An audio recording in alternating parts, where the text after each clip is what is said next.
J'invite maintenant la porte-parole du nouveau Parti démocratique en matière de logement et candidate dans la circonscription d'Hochelaga, Marjolaine Boutin-Sweet. Madame.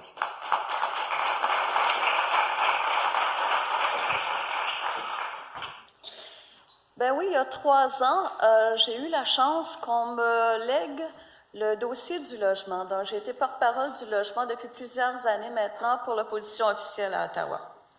C'est un dossier qui est pas facile, vous le savez, mais qui est tellement intéressant que j'ai toujours voulu garder ce dossier-là. Et pendant mes années en tant que porte-parole, j'ai pu faire une tournée pan-canadienne du logement. Alors, je me suis promenée d'un bout à l'autre du Canada. J'ai visité au moins une quinzaine de municipalités québécoises, entre autres, et j'ai vu beaucoup de choses qui étaient différentes d'un bout à l'autre, mais j'ai vu aussi beaucoup de choses qui se ressemblaient. Entre autres, le fait qu'on a des grands besoins d'un bout à l'autre du pays en logement social. On manque de logement social partout et on manque aussi de logement locatif. Ça, c'est vraiment là, 2 grands enjeux que j'ai pu observer en me promenant d'un bout à l'autre. Le rapport de la DSP que vous entendez aujourd'hui fait état de plusieurs statistiques qui sont très alarmantes et il y en a d'autres aussi. 25% des ménages paient plus de 30% de leurs revenus pour se loger. 41% des locataires payent plus de 30% de leurs revenus pour se loger. 3,2 millions de Canadiens ont des besoins impérieux en logement. Ça veut dire qu'il y a 3,2 millions de ménages qui ne peuvent pas trouver un logement qui est assez grand, un logement qui est abordable, un logement qui est sûr, un logement qui est sain, un logement qui est trop petit, trop grand, etc. Donc, des problèmes de salubrité, etc. À Montréal, juste à Montréal, un ménage sur 5 avec enfants vit dans un logement dont les dimensions sont adéquates et c'est pire, comme vous le savez, pour les familles monoparentales. Pendant ma tournée, j'ai visité plusieurs villages du Nunavik, dans le nord du Québec. Et là, j'ai vu vraiment des conditions incroyables. J'ai visité quelques maisons, des maisons de 2 à 3 chambres à coucher, où il y avait 9, 10, 11, 12 personnes qui habitaient, là, sans farce. Des chambres de bain qui étaient supposées être blanches, où la douche était complètement noire de moisissure. Dans ma propre circonscription d'Hochelaga, comme vous le savez peut-être, on a aussi quelques problèmes de moisissure. Il y a 3 écoles qui ont dû fermer à cause de ça. Il y a un HLM aussi qui a fermé, les gens ont dû être relocalisés. Donc, les enfants sont affectés à l'école et quand ils reviennent à la maison, il y en a plusieurs qui sont affectés par les moisissures aussi à la maison. À Montréal, 50 000 ménages doivent aussi se priver de nourriture pour payer le loyer. C'est pas normal que dans un pays aussi riche que le nôtre, il y a des gens qui soient obligés de choisir entre payer la facture d'épicerie ou payer le loyer. Ça n'a pas de bon sens dans ce pays-ci. Pourquoi est-ce que c'est comme ça? Bien, moi, je vais être un petit peu partisane.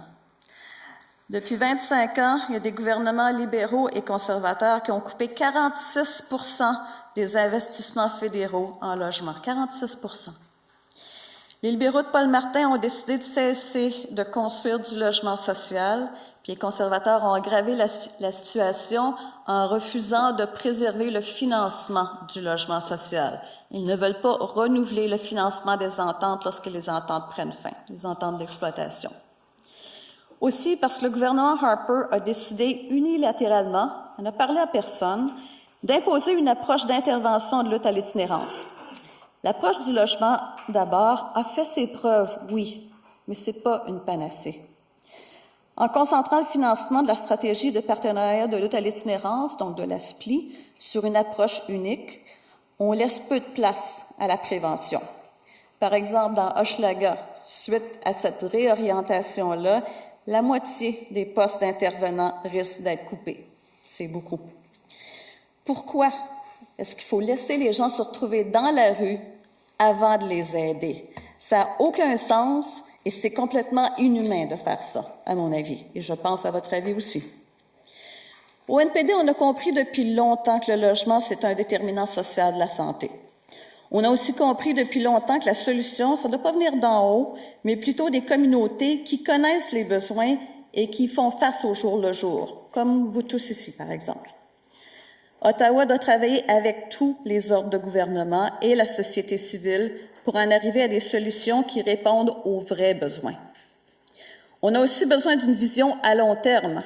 Avec les conservateurs, c'est souvent des projets pilotes, une vision à court terme. Le Canada est le seul pays de l'OCDE, par exemple, qui n'a pas de stratégie du logement. Depuis des années, le NPD propose une telle loi.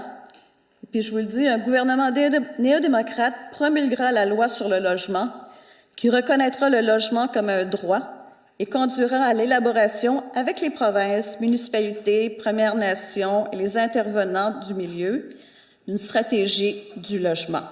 Il faut assurer à tous un logement sûr, adéquat, accessible et abordable. Pour la question du logement social maintenant. Montréal, à elle seule, voit 22 000 ménages qui attendent un logement social. La liste d'attente est très, très longue. Non seulement il en manque, mais en plus, on est en train d'en perdre avec la fin des conventions. L'Association canadienne d'habitation et de rénovation urbaine, la CRU, craint qu'on perde jusqu'à 50% des logements affectés par la fin des ententes et que le gouvernement conservateur refuse systématiquement de renouveler. Il faut arrêter cette hémorragie-là, ça c'est une priorité. C'est dans ce but-là que j'ai déposé une motion à la Chambre des communes en 2013, demandant au gouvernement fédéral de préserver le financement des ententes. Un gouvernement du NPD rétablira le financement au niveau où il était en 1996, c'est-à-dire avant les coupures libérales et conservatrices, ou pour un montant d'un investissement de 1,7 milliard de dollars par année. Et ça va assurer la sauvegarde des subventions au loyer et la rénovation du parc actuel. Je soulignais tout à l'heure aussi le manque de logements locatifs adéquats et abordables. Un gouvernement du NPD s'engage, durant la première année de son mandat, à établir des incitatifs à la construction de 10 000 unités de logements locatifs abordables. Ces incitatifs-là prendront la forme de contributions et de prêts. Les fonds seront administrés de façon indépendante et non partisane. Il faut aussi, bien sûr, assurer l'efficacité énergétique des bâtiments qui soient nouveaux ou sujets à rénovation. Ça fait partie de la vision du NPD pour améliorer le bilan énergétique et ça contribue à une économie durable qui est bien importante pour nous. Un des grands enjeux de santé publique et de logement à Montréal, c'est celui de l'itinérance. Le modèle québécois de lutte à l'itinérance, basé sur une multitude de besoins et de services, a définitivement fait ses preuves. Malheureusement, le gouvernement Harper fait fi de l'expertise locale et ne laisse pas aux collectivités le choix d'établir leurs propres priorités. Un gouvernement du NPD modifiera les ententes en consultation avec les gouvernements de chacune des provinces pour assurer que tous les services aux personnes sans abri ou à risque de le devenir sont éligibles à des fonds fédéraux. L'approche généraliste et communautaire québécoise sera respectée. Pour ce qui est du financement de la lutte à l'itinérance, les montants seront non seulement bonifiés, mais aussi indexés pour répondre aux besoins croissants et comme le réclament depuis de nombreuses années les groupes. Le NPD a compris depuis longtemps qu'avoir un toit sur la tête, c'est un droit. Et que le gouvernement fédéral devrait faire sa juste part plutôt que de pelleter cet enjeu de taille dans la cour des municipalités et des provinces. C'est pour ça que le NPD sera un partenaire à l'écoute et assurera un financement stable et à long terme et qu'il y investira plus de 2 milliards de dollars d'ici 2020. La situation du logement est préoccupante à Montréal et dans tout le pays d'ailleurs. Le NPD entend faire partie de la solution. Merci.